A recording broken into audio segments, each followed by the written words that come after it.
Okay, let's dive in.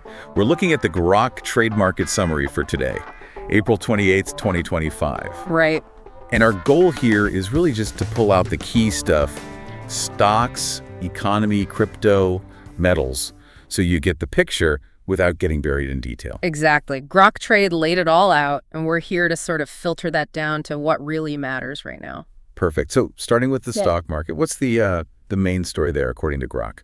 Well, the big headline is pretty muted performance for the main U.S. indices, the S&P 500, that's SPY, and the NASDAQ QQQ. They basically finished flat. We're flat. Okay. What's interesting, though, Grok Trade points out they're getting close to their 50-day moving averages. Ah, okay. And those could act as, potential resistance, like a ceiling where buying might slow down. A potential ceiling, right.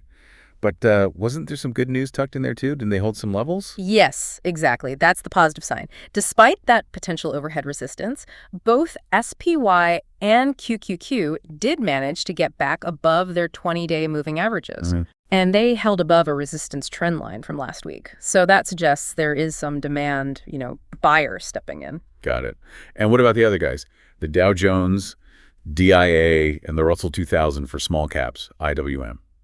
Yeah, they weren't quite so flat. We saw some modest gains. The Dow was up about 0.31%, and the Russell 2000, it actually did a bit better, up 0.42%. Small caps showing a bit more life. Could be. It might mean that while the really big companies are pausing, there's still some positive feeling, maybe a bit more risk-taking in other parts of the market.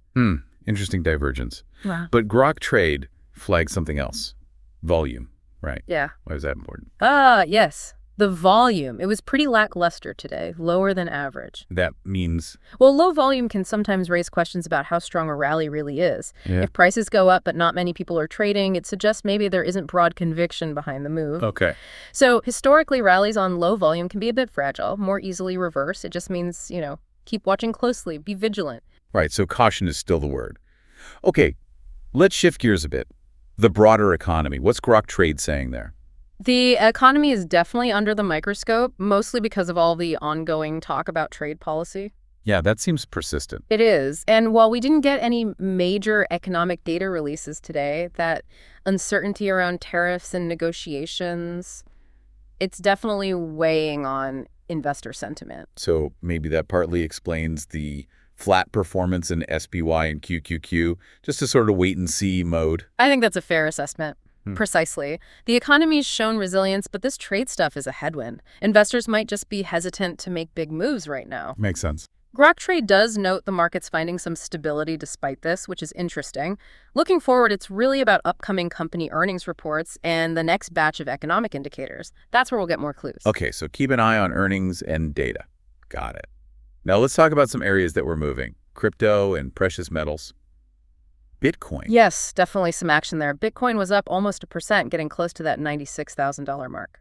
Wow. Okay. And what's notable, according to Grok Trade, is this renewed buying interest after it's been consolidating, moving sideways for months. Right, it felt stuck for a while. Yeah. They mentioned a high basing pattern. Basically, it holds its ground at high levels. This often means buyers might be quietly building positions. Suggesting the potential for a pretty strong move upwards. A possible breakout. Definitely one to watch then. And what about the traditional safe havens? Gold, GLD, and silver, SLV. Also showing strength. Gold, GLD climbed over 1.4%. Importantly, it closed right at its high for the day. Bullish sign. Very much so. It reinforces that bullish trend, trading near its all-time highs. And silver, SLV, it wasn't far behind, up almost 0.5%. So people are still seeking safety even with stocks somewhat stable? It seems so. This continued interest in gold and silver suggests there's still underlying caution out there. Investors hedging their bets, maybe, given the economic uncertainties we talked about. Okay, so let's try and wrap this up. We've got a stock market that's kind of treading water, some positive technical signs, but maybe weak conviction on volume. Right. Then we have economic uncertainty, mainly tied to trade policy. Yep. And against that backdrop, you see clear strength in Bitcoin, which is looking potentially ready to break out, and also in traditional safe havens like gold and silver.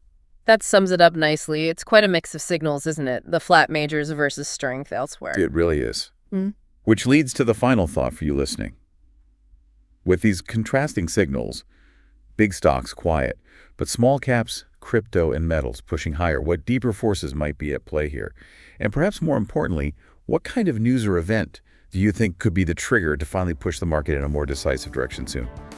Something to chew on. We'll be back soon with another deep dive.